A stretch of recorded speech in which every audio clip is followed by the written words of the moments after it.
In boxing, there are many ways to block punches. This week, though, we're going to focus on one kind of block, which is the cover block. You can cover your head, you can cover your body, blocking shots, usually circular punches coming in. Now, the cover block, it's relatively simple. Sometimes we call it answering the phone. It's like you're bringing the phone up to your ear going, hello, what's going on? Yeah, I'm blocking a punch. I'll get back to you later.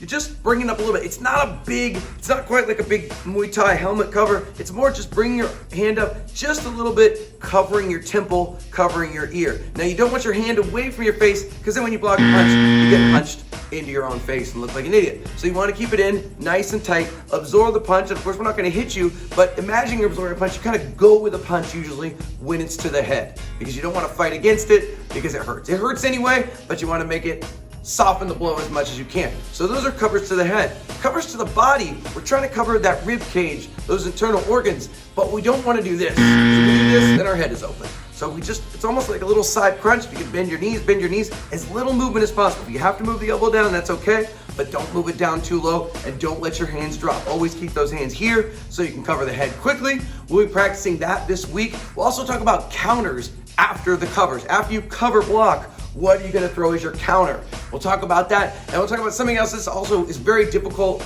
particularly when you throw the right hand or the rear hand. So if you throw a cross, right, and you have to cover your head, what's natural, because we're trained to throw crosses and then bring our hand back, which is good, but sometimes we don't have that time when we cover block. So if we throw a cross, they slip the cross, I'm not going to be able to pull back and block.